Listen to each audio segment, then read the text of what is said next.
Welcome to the Art of Conscious Living. Today my guest is Kenny Johnson. He's written an amazing, beautiful book called The Last Hustle. It's an incredible story of his life as being a serial criminal and spending most of his life in prison for 35 years, and then finding his spiritual teacher one day in prison, and he vowed never to go back to prison again.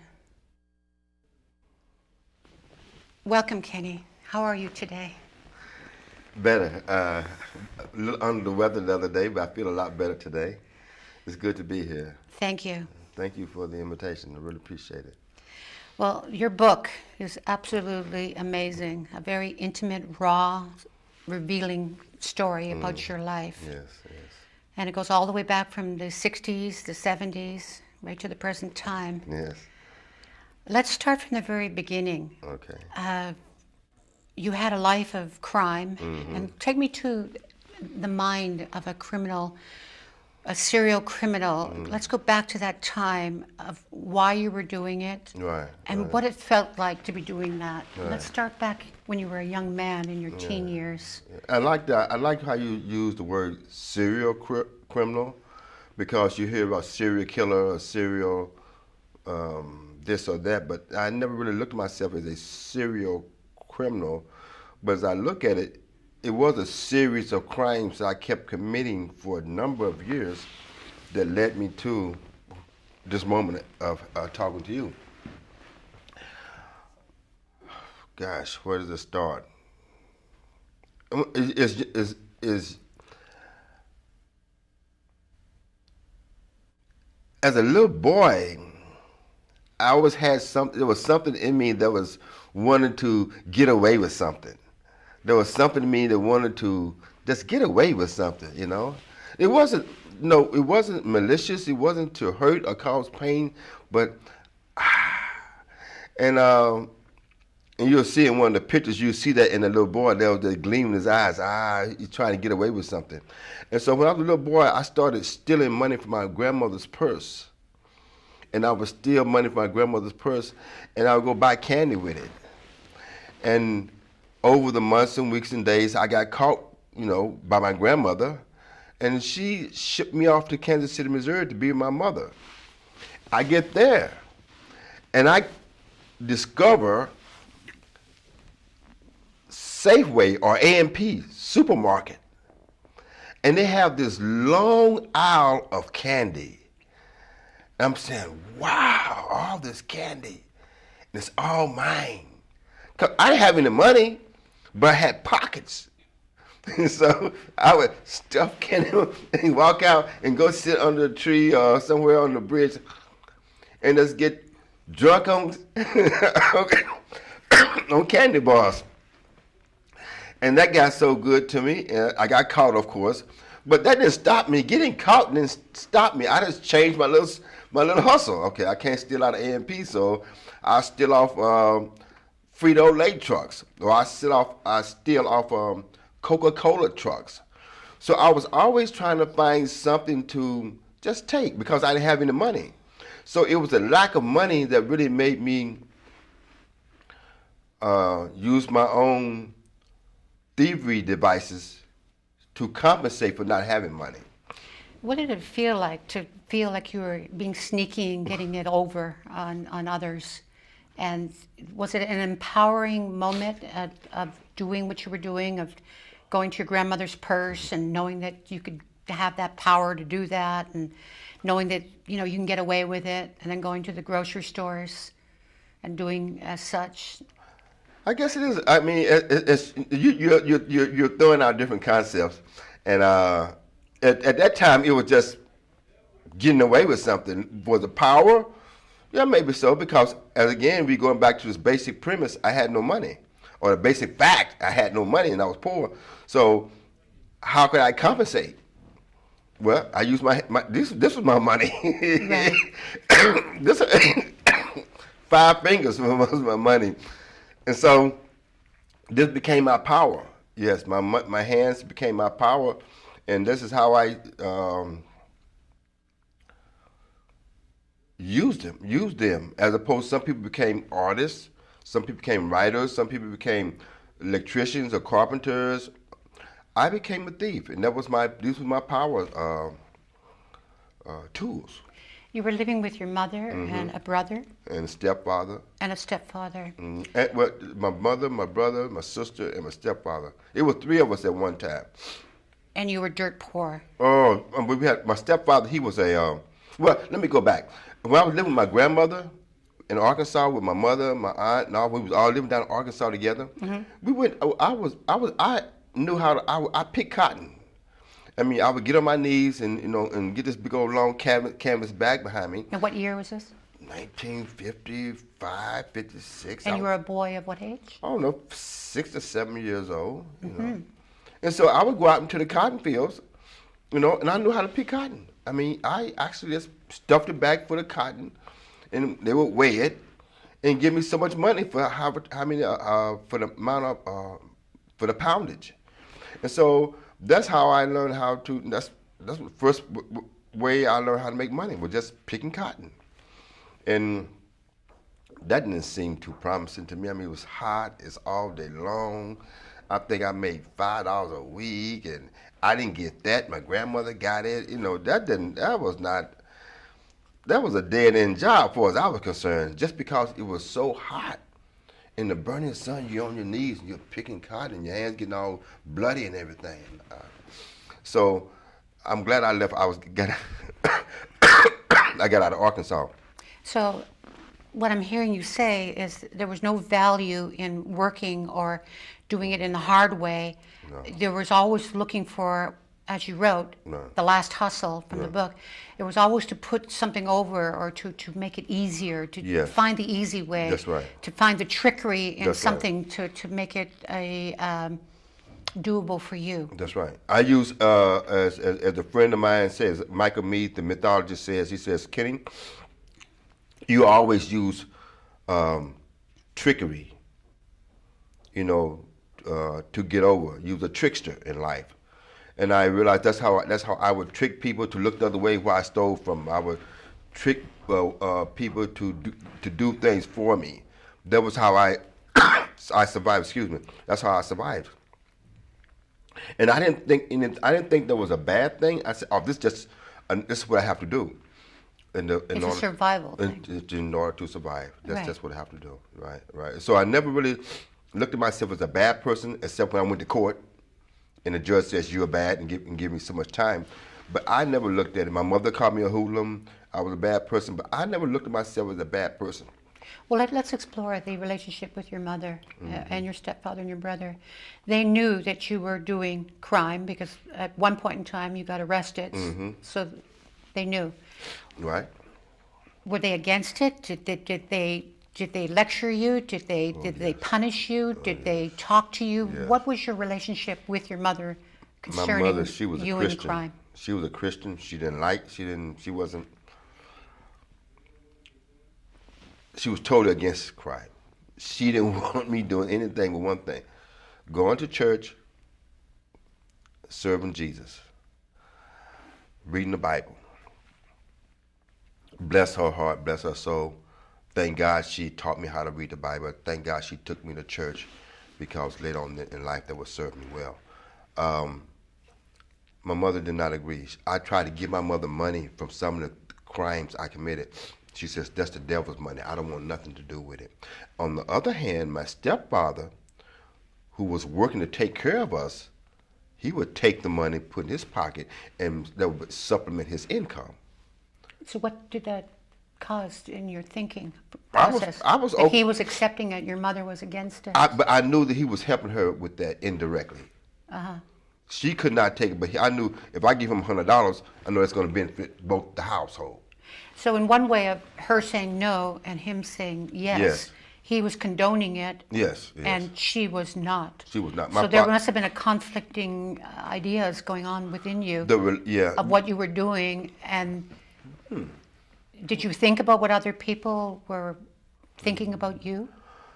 I never really went that deep. Right. As a child, we usually don't. No, I wasn't going that deep. Okay, I got an ally here. excuse me, I would give him some money. Whenever I make a hustle, he'd give it, and he'd do whatever he do with it. Now I knew that my brothers, my sisters, they needed stuff, and so there was no conflict in me.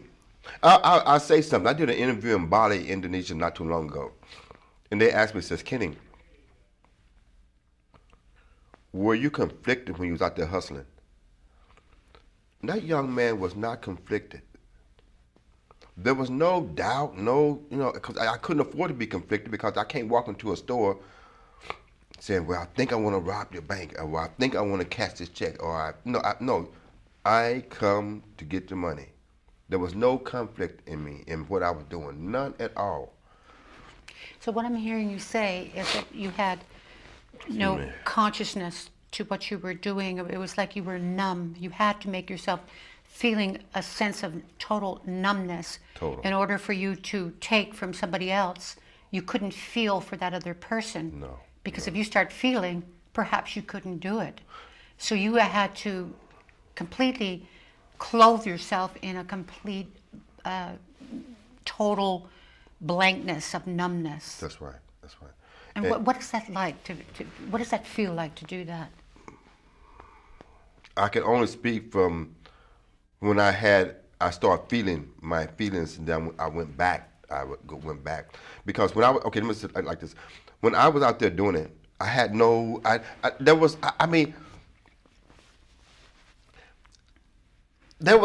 no such thing as empathy, compassion, loving kindness, or I'm doing the wrong thing here. It was you against them.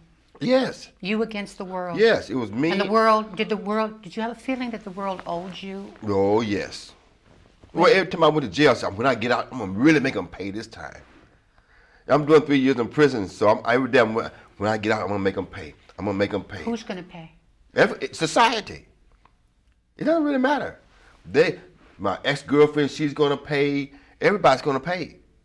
They're going to pay what? They owe you what? What you were thinking? I don't know. Isn't that something? I was going to go out there and I was going to start hustling again. I was start making money. And I was going to show them that they should have been writing me, they should have been loving me because I got money, I got cars, I got clothes. Right.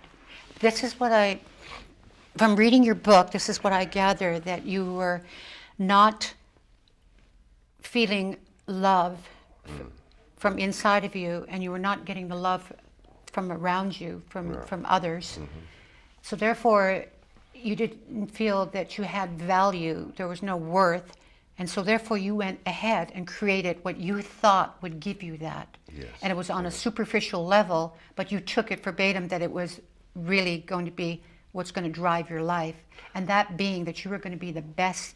If there was going to be a criminal, you were going to be the best of the criminal on the streets. That's right. That's right. That's right. So let's move a little bit further now from childhood, and let's go into your more when you were like a young man. Okay. And you're in your early, well, let's say late teens, like from 15 to 20-year-old now. Okay. And now you're entering it on the street, mm-hmm. and you're getting to know the other criminals, and they're not accepting you because you're just some young punk to them. Right. So you had to go out and prove yourself, mm-hmm. and show them that you're going to be as good as them, if not better than them. Right, that's right. So, I remember the hustle like it was just yesterday. There's such thing called initiation. Today, young boys and girls are inducted into gangs, and there has to be an initiation. Show me what you're made of. Are you qualified to be with us? So there'll be, you go out and shoot somebody, you go out and murder someone, you go out and rob a bank, whatever. No, in other words, the person had to go out immediately and prove that they're worthy of being in the gang. Well, then it wasn't so cut and dried. Then it was more organic. Okay, I'm hanging out and hustle. The hustlers they're not really letting me in. I'm sort of like on the periphery. So I'm not really able to hustle with the real good qualified hustlers where I can really make a lot of money because I haven't proved myself that I can really hustle. And so one day I woke up early in the morning, I've been hanging out the after hours joint all night long, listening to the James Brown and Albert King and all those cats, and watching the prostitutes make money, and watching the pimps pimp the prostitutes, and the gambling going on, and the fried chicken and everything jumping and the cocaine and the marijuana. So it's 8 o'clock in the morning. I catch the bus downtown. I go to the restroom in Macy's, and as I'm coming back, I look and I see a big old shoebox full of money sticking out. I said, oh, and my like the cartoons, my eyes turned to dollar sign, ding, cha-ching, and so I immediately, I figured out exactly what I had to do. I went back to the bathroom, got me a coat hanger, and I tripped the lock, reached in, got me a handful of money, stuck it in my waistband, shut the thing, walked on out the store. I get on the bus. As I'm getting on the bus, I'm counting. I'm 16. You're 16 years old, and I'm counting. I'm getting 100, 500, 600, 1,000. Now, I never had hundreds of dollars in my life. Never. So here it is. I'm rich. To myself, I'm rich. And so I get to 31st Street and 31st and Prospect, where all my buddies are still hanging out there.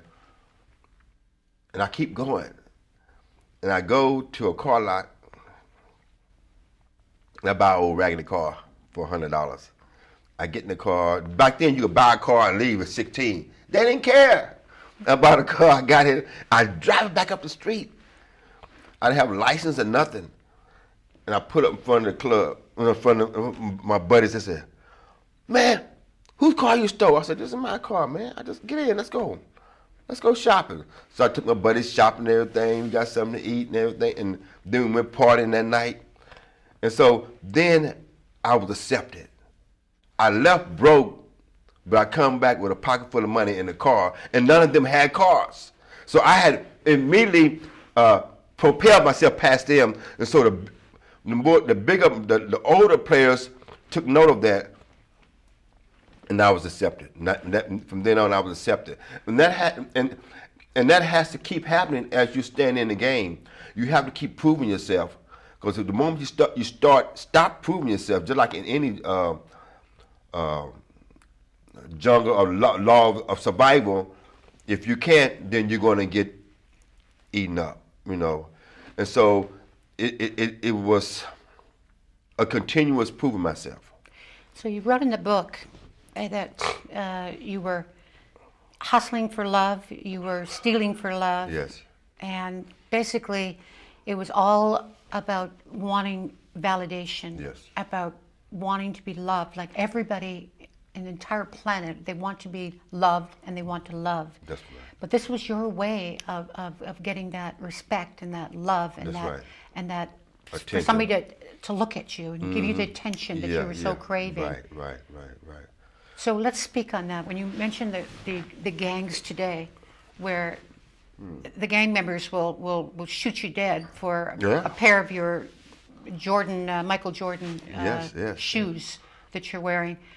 And that day it wasn't that brutal, but yet you had a feeling that you still had a consciousness to you, as I read, because you were not going to, you vowed to yourself you were not going to do drugs, and you're not going to get involved in drugs, because drugs equal that you may have to murder somebody. Right. So therefore you were in touch with your basic goodness on one level. Without probably even knowing it, you were there in touch with it because you said, no, I'm not going to kill nobody. So you drew the line there. So you said no drugs. Right. But you were doing what they call, what I found amazingly, that we've heard about pimps pimping women for sex, but you were pimping women who were all there in a relationship with you, and they would do what you told them to do, which was all about checks. Right. And so let's go into this relationship you had with women and the loving of women and the power and what you understood as that being. Well, first of all, when I got in the game, I got a child, my young sweetheart Alice. Me and her we had a child together, and she became my first woman, and she loved the game too. She's a thief also, and so I had this idea that Alice would love me and nobody else. And so I went to jail and found out that that's not true.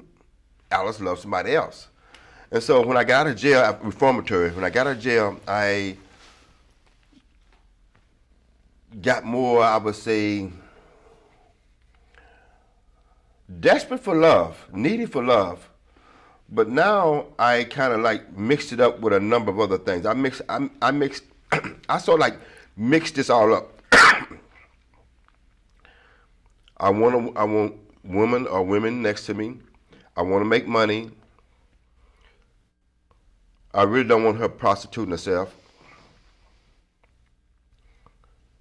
So let me figure it out. And so what happened was, with me having a game plan, a business plan,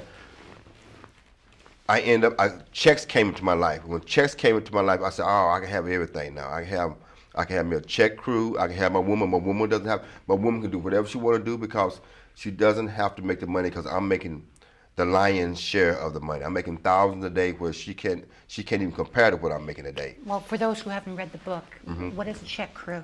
I had a group of people who would go to a bank, open up bank accounts. Then we would, on a Monday, then we would come back that Friday, and we had stolen checks, money orders, and we would have them write against deposit in that bank as if it's theirs, and we would get the money. It was a very simple scheme, and it worked for years. And we had 4 to 5 people doing it every week. You also hustled the greediest of the greediest people, which would used car salesmen, Yes. or in the nightclubs, the strippers, Right. or the other players, or Right. people that hung out in the nightclubs. Right. You were pleased to their greed factor, yes. which you took jewelry Right. that was not diamonds It was and phony gold jewelry, yeah. and fake jewelry, Right. and they thought it was, Right. and so they would be trying to hustle you Right. to get the best price for something that they thought was real. Well, everybody, even, Victoria, what I come to find out was that everybody in the game was hustling each other. You couldn't really trust your own woman. You thought you could, but you really couldn't. Because because she might start hanging out with somebody and start doing drugs that you don't know she's doing drugs. Then she start doing things to make more money to feed her drug habit. Pretty soon, you can't trust your woman. So the game became a game of always one-upmanship on everybody else. Can't trust anybody else. You're down for yourself. You are your best friend. And once I determined that and got that inside my system, that's how I live my life. And that's how I survived prison, was being able to trust nobody but Kenny. Nobody, my woman, I know she may say she love me, she'll do anything for me, but, excuse me, my allergies is flaring That's up good. now. But Let's just take a deep breath. deep breath. Yeah. And so I couldn't trust anyone. And once I got that in my head, I lived like that. And I conducted my life and my business and everything like that, trusting no one.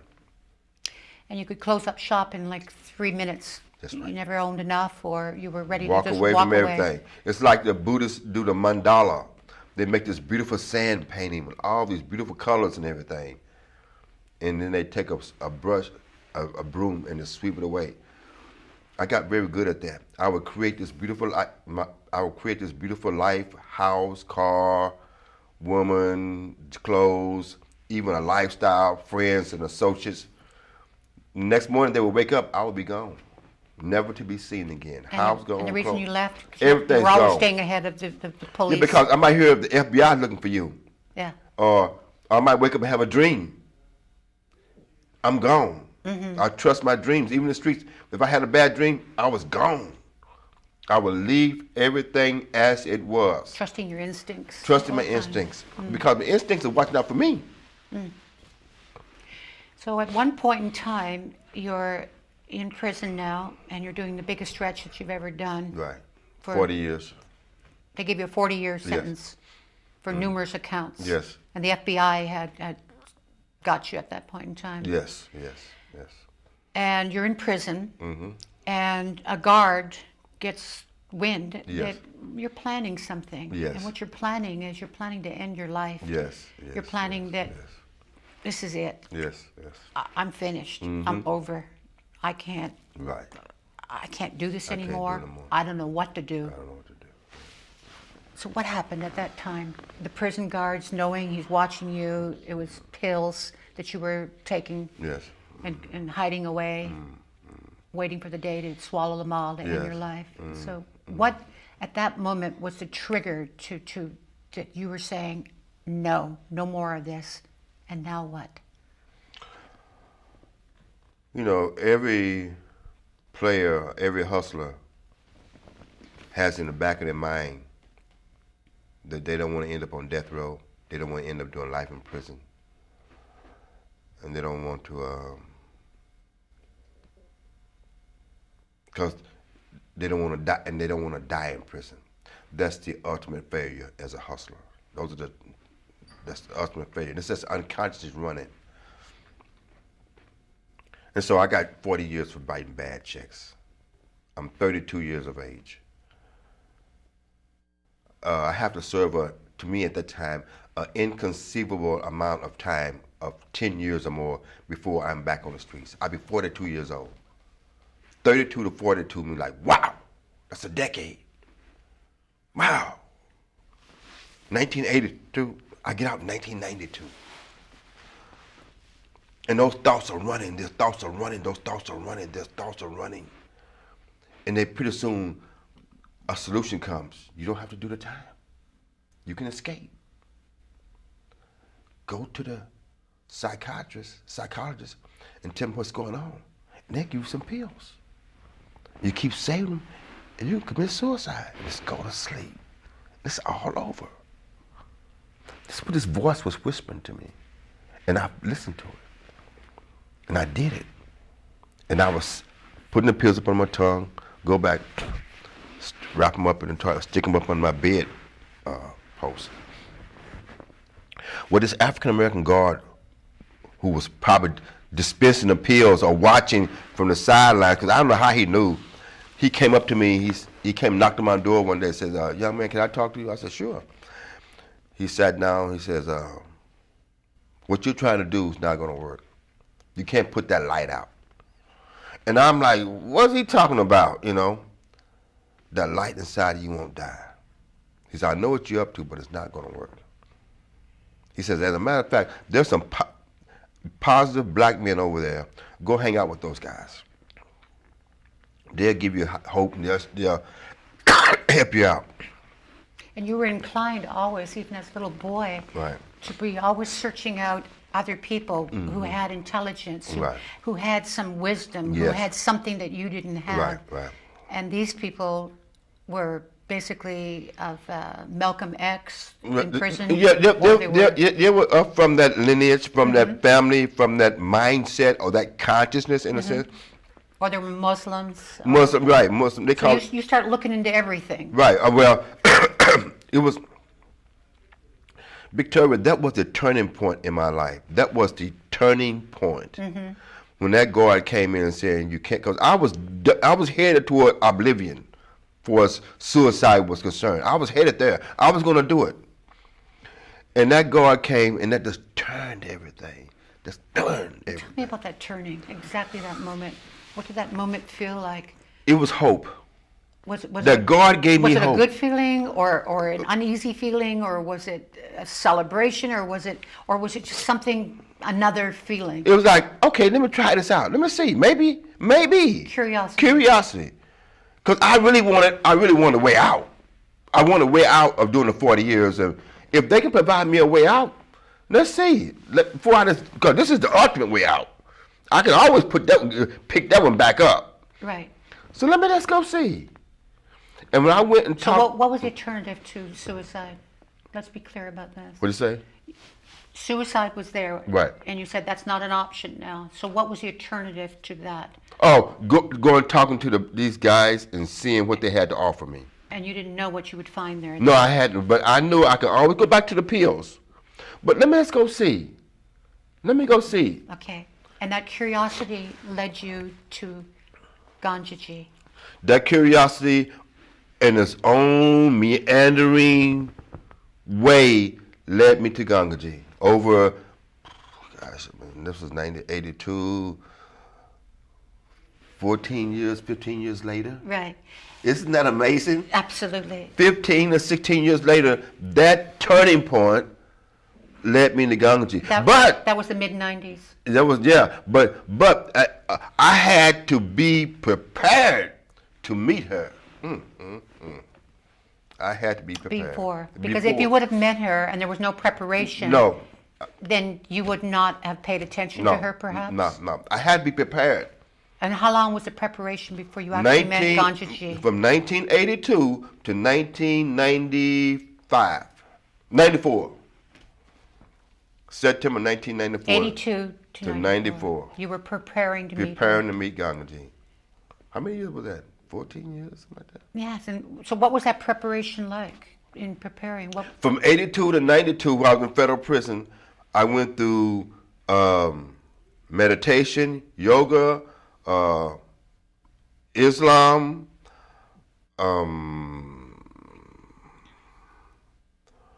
doing a lot of running. Buddhist studies? Oh, a lot of Buddhists. What happened was, and from 86 on up until 92, I became what one would say a Hindu in a lot of sense, because I was playing tennis, and I met some guys who were drug smugglers who had been to all the Asian countries, and they came back and they got busted smuggling the drugs, and they brought their religion with them, and they played tennis, and so I met them on the tennis court, and they said, "Hey man, read this book. Hey man, read this book. Hey man, let's go meditate. Let's go do yoga." I said, and so my Muslim buddies used to make fun of me. They would see me, they would say, "Hey, Kennedale, why don't you go over there and lay on the grass with your yoga buddies so you can get some bugs and fleas all over you."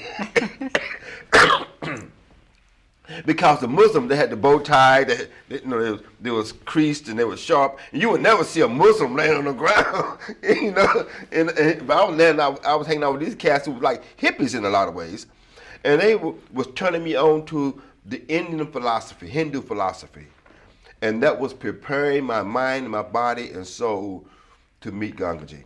And so all those things were of discipline of mind, yes, of showing that you basically just don't have to follow your feelings, right, and just kind of hit and miss of what you're getting or what you're not getting. Right. You basically start showing and practicing self-discipline and more self-realization. Right. So go ahead. What happened was, and here's the turning point. I had another turning point. I was meditating, and the real, Yogananda, Mutananda, and all the other books would say. You covered everybody. Yes, you didn't leave anybody out. No, I didn't. No, I was including Jesus Christ. Yeah, everybody. I covered. Prophet Muhammad, peace be upon him. I covered the waterfront. I was desperate, for answers to life. And so I was reading, and it says meditate. So I was doing meditating. So one day I was sitting in meditation, and I had this overpowering urge that if I meditate one more second, I was going to die. And I was like, I'm going to die if I meditate anymore. I got up off the cushion, took my little cushion, I stuck it under my bed. I quit meditating because I didn't want to die. What part of you was going to die? My mind, it was a literal death, that I was going to die from meditating. That's all I knew. I didn't have a teacher, I didn't have a guide, I didn't have a guru. That's why Gangaji had to come to my life. That's why some people need a guru. Right, so you thought that the part that you were attached to, right, which we would essentially call the ego, the side that was celebrating itself and the power of this inauthentic self, you thought that was dying. No, the body. You thought literally. I'm thinking literally. I'm thinking. See, I'm not thinking egoic or super ego or id. I'm thinking basic. Mind, body, and everything. This body gonna die. Okay. Now the same guy that wanted to commit suicide a few years later. Now I'm like, oh, I ain't ready to die. See what I'm saying? I said, no, I am. My whole thing saying, the voice was saying, you're going to die if you meditate any longer. That awareness there was came. actual voice saying that. Yeah, the Okay. awareness came that Okay. you're going to die. So, you mean if I meditate, I'm going to die? This is some dangerous stuff. And it is. It is if you don't have teachers and guides and people to help you through those critical points. Well, let's talk about the most important moment in your life of meeting Gangaji, very prominent moment. What was that like? And what did she actually say and do that caught your attention? Oh man, what did she say and do? Well, she said a lot, but she did nothing. That's what's so funny about it. She did absolutely nothing. She did nothing. But she said, I asked her, well, let me set it up. It was September 1994.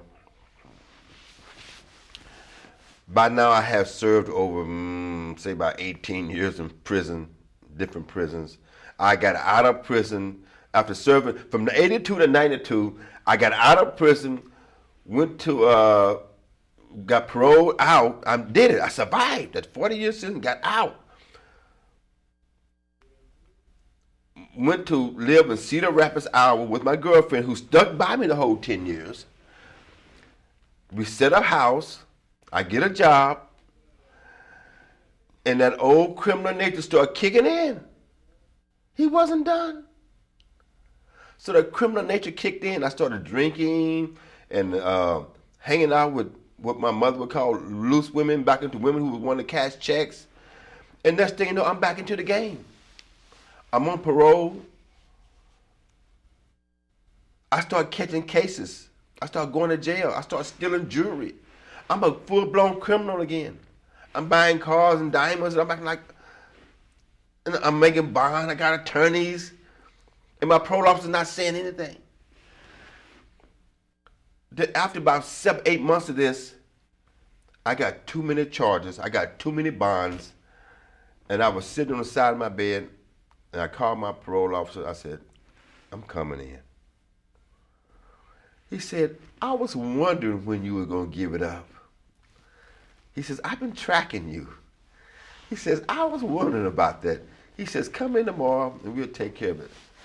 And so I got my business taken care of with my girlfriend and everything. I said, well, I'm going to jail tomorrow. We may not see each other. I said, can you do this? I took care of my business. I went to jail. This was 1993, of April 1993. I went to jail. You know, they sent me to court, and I got violated, and I got paroled to, I got transferred to Springfield, Missouri. I'm from Kansas City, Missouri. I got transferred there. So I figured I'm going to live there, stay there. What was your prison time sentence? Oh, it was, I had 40 years, but they, see, with the 40 years, they violate you and take you back and give you a certain amount of time for the amount of violations. So I got 32 months of more time to do. Right. For committing crimes and not keeping a job and, you know, just being a criminal, they violate you and then you go back and, you do 30-some months. And Gangaji was coming to visit the prisons. And what happened was I got transferred. I met a guy named Fleet Mall. He was a Buddhist. He was down in Springfield, Missouri. He says, when you get to Littleton, Colorado, where you're going, your final destination, he said, there's Buddhists up there that are affiliated with the Trungpa Rinpoche organization. They coming into a federal prison. Get with those guys. I said, sure. I didn't know anything about Gangaji at that time. All I knew was I was going to be affiliated with the Buddhists because Fleet had taught me to meditate, and now he had taught me about the ego, the death of the ego. So I was okay now with the meditating because he gave me a little more wisdom about it. And I was going to be in Boulder, Colorado, in Littleton, Colorado, where there was more meditators with the Trungpa Rinpoche lineage. They would teach me more about meditation. So I'm okay now. And so I get there, and I'm still kind of depressed and not really into the game plan of programming again. And so it's fine. I get myself together, and it's about October 90. I got there in July, and it was about October 93. when I finally got back into the meditating the programs. And I found out there was a Gangaji program there also. So I said, why not? It was the same guys that were doing Trump and Rinpoche program, they were doing Gangaji programs. There's only so many meditators in prison, you know. It's a small handful. And so Gangaji called us the subculture, you know, the people who like to meditate, do yoga. That's a subculture as opposed to the main culture. Mm-hmm. And so this is a small enclave of us, about 10 or 15 of us. We would go to Trump and Rinpoche on Tuesday, then Gangaji's video satsangs, video satsangs. And so, upon your first meeting with Gangaji, what was it like? I met Gangaji in September. The first time I met her was in April 1994. And she came in, I saw her, I talked to her, nothing happened. You know, another guy has some type of awakening, you know. And so I said, wow, okay. Was Sherman? John Sherman. John Sherman. Yeah, he had an awakening. So I said, okay, yes. All right. So I started hanging out with him and started liking what was happening to him. I said, I want that. I kind of like knew what he was experiencing. And John Sherman was totally lost. He was gone. He was gone. He was lost in love. In love with her as a woman, you know. Right, and in love with the experience of the bliss and and the whole energy of just surrendering. Just surrendering. I mean, John Sherman was a terrorist turned lover. That's the best way to just look at it. He just totally fell in love with Gangaji. And I wanted what he had. And I knew, I had read enough, studied enough, knew this is what I want. Whatever that is, I want it. Excuse me. September 1994, Gangaji came back in. I was ready. I didn't know how ready I was. You know, not really. I really didn't know how ready I was. You can never really know how ready you are, you know. You were wanting to be ready. Victoria, I didn't want to go to prison anymore. I was done with jail. I just wanted to be free of prison. And if this woman can give me something to keep me free, I take it. I don't know. I didn't even know what it was. I mean, what was it? A get out of jail free card or a magic genie that pops out every time a police come or something? I mean, I had no idea. And throughout the time of experiencing Gangaji, she asked you some very important questions. You were feeling all down on yourself and sorry for yourself and wrapped up in your story of your life and what have you. What were some of the questions that she asked you that helped you to start to probe and go much deeper inside of yourself?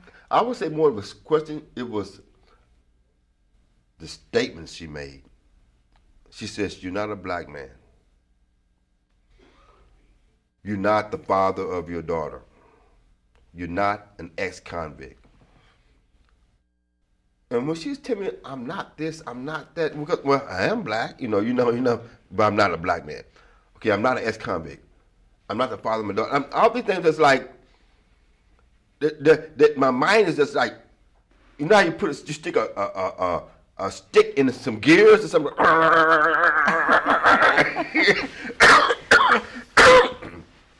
My mind had come to a screeching halt. I'm like, okay, if I'm not any of these, then what am I? So essentially, in that inquiry, it was showing you that your identification with, I'm not only just a black man. I am not only just a thief. Right. So and then your mind started going and thinking, well, if I'm not only that, then what else? Then what else? What else is there? What else? And guess what? I've been on that journey ever since. So, right now, today, I'm saying, if I'm not this guy's friend, then what am I? So that which I experienced that day I met Gangaji, I applied that same litmus test to everything that comes up in my life. So what are you today? I'm free. You're free. I'm free. And I have no idea what that is, but I'm free. In other words, I'm just free. In other words, I'm perfect. Everything is perfect just as it is. I don't need nothing. I don't desire it. I am, right this very moment, everything is perfect. Let's speak to freedom. A lot of people think that freedom or enlightenment is some blissed out state. Yes. And you were to find out, as you wrote in your book, and I love it that it's so intimate and so raw and so much authentic truth to what you wrote about in your book, The Last Hustle. You wrote that you're going to have anger, and the anger is going to be reduced in its own time. You're going to have that angst still in you. There's no perfection to it, but there's an awareness of watching it. Yes. And if that's the best that you can obtain, then you're good with that. Yes. And that is what enlightenment can be. It's not that it's an all pure state that you're sitting on the cushion and you're in this blissed out, meditative, perfect state of enlightenment and perfection. Right. It's working with what you got. That's right. And finding the basic goodness in you. That's right. And finding your center in all of that. That's right. Well, let's just, if at one time consciousness was okay being blissed out. It was cool. They said, well, no, I'm tired of being blissed out. And in this amazing way, descended into the world, or made the world, created the world, came out of this bliss state, and created all these other emotions and feelings and whatever. And that's the journey of consciousness back to the bliss state, but it's over and over and over and over again. It's not just a one-time deal. So when anger comes up, for instance, give me the experience of what it is like today. Okay, I'll give you experience today. This morning I woke up, I was trying to call a friend. That's a perfect example. I kept trying to call him. I kept trying to call him. And I realized, oh, I don't think they want to be bothered with me. I don't think he want to talk to me. I think he is actually avoiding me. And all of this self-worth, self-esteem, I'm not good, anger, fear, all these emotions start swirling. I'm like, oh my God. And so I'm trying to grasp for something to hang. The ego is trying to grasp for something to hold on to. Well, is it, does it mean this? Or should I call more? Or then something says, Kenny, what if you never see him again? What if the relationship is over? What if it's time to look in another direction? I said, oh, wow. So you just stopped yourself and did a self-inquiry. That's right. Start asking the questions that really mattered. That's right. And the anger starts subsiding, That's right. all the fear, all of it starts low falling off. self-esteem. They just start, oh yeah, what if? Let it go.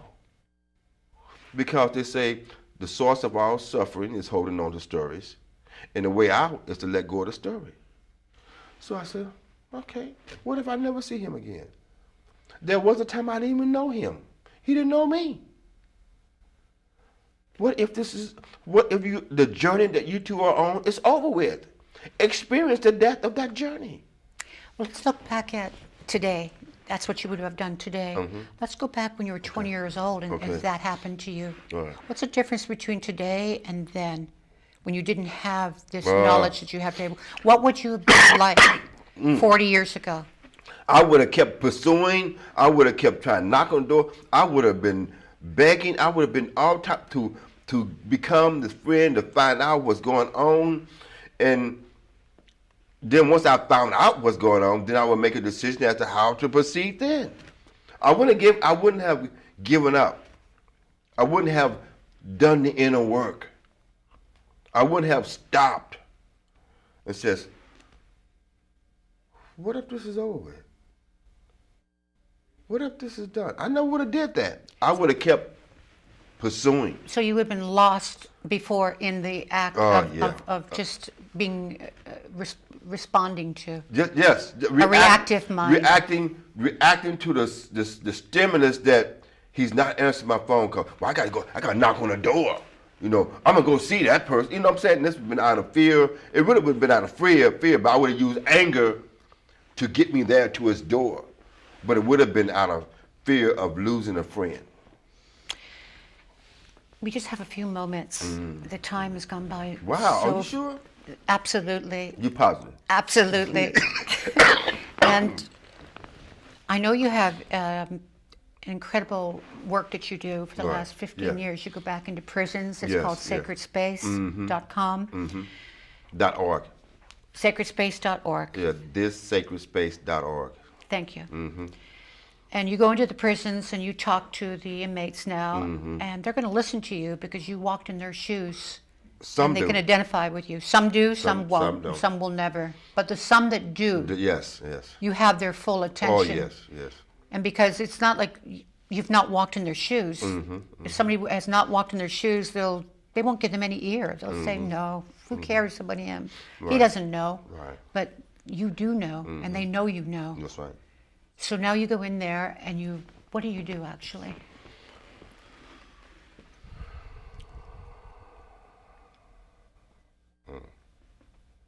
Is it a group setting? Is it individual? It's a group Or is setting. it sometimes It both? can be individual or group. I go in totally empty with no agenda. And that can be terrifying for me and for them. I go in totally empty. And I sit there and I look at them and I see them as love. I see them as myself. And I talk to them as love and I talk to them as myself. In other words, I see no difference in them than myself. I can't afford to see any difference in them and myself. We are one. There's only one truth. There's only one spirit. There's only one teaching. And there's only one wisdom. And there's only one love. And that's what I see when I look at them. And that's how I talk to them. That's how I communicate to them. That's how I let them know that I see you as myself. You know, you are free. You can be free.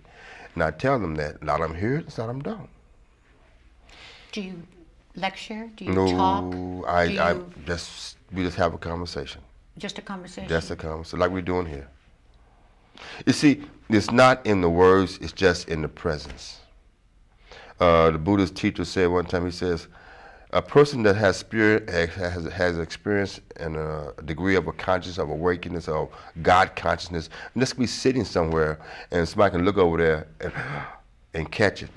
So I don't have to do anything. Let's go and let's be there and just being present. Being empty, being present is all it takes. And they'll see something that sparked them. How come you're so happy? How come you're so quiet?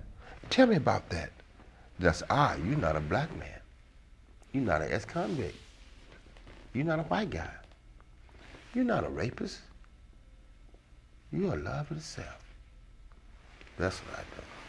How did you come about to think that you're going to go back into prison? Of course, you never want to go back in. I kept having dreams about prison. Yeah, but now you're going back in a different capacity now. And what year did you start that? And what made you think to do this? I started my nonprofit organization, This Sacred Space, in 2005, and we've been doing this work since 2005. And my mission was to take this same message that from Ramana Maharshi, Papaji, and Gangaji, that they experienced and I experienced to prisons. I said, I would love for this message to be in prisons. And so that's when the book came up. That's when I really said, okay, I can't be in all the prisons, but if I write a book and it has this message in it, or have this story in my journey in it, and it has this description of my awakening in it, then quite possibly other men and women will catch this message and wake up also. So my nonprofit organization, we do one thing. We try to give away as many books as we possibly can to those incarcerated. This year, we have given away 300 books to those incarcerated through the largesse of people who donate to our organization. And very briefly, we have like 1 minute. One minute. One minute. Tell me about a success story without mentioning his name or her name. A success story that. Chatterbox. Chatterbox texts me every morning. He was in San Quentin, and he caught my message, and he's out, and he's saying, every morning he's texting me a message. Good morning, Kenny. God loves you. And I might call him back. But we talk every morning. We talk every morning. All it takes is one. And that does that. Like Gangaji, the one, you know.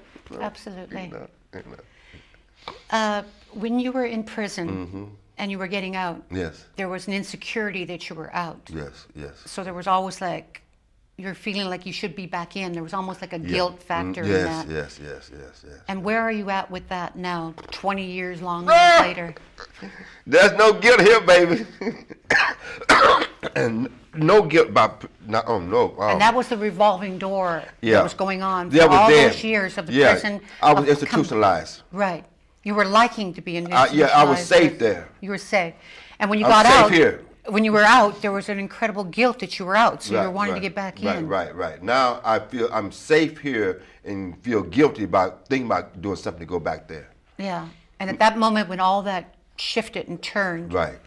what is it like now? And what, because this is what the sense of what real freedom is all about now. Well, now that I have no desire to do it. See what it was.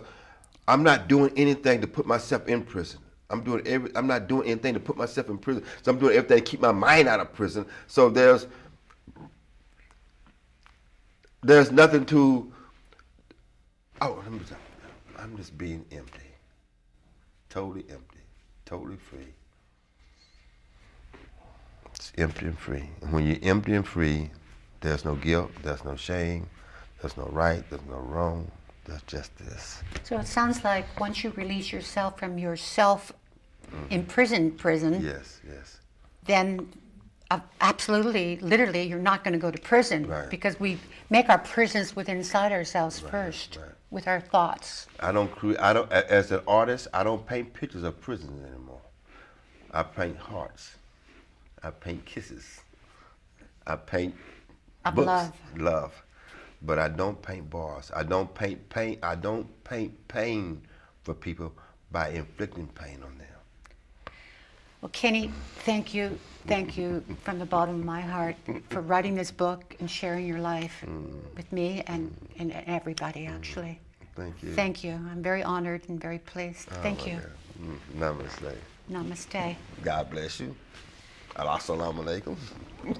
And from the art of conscious living, please do take care of yourself and take care of others.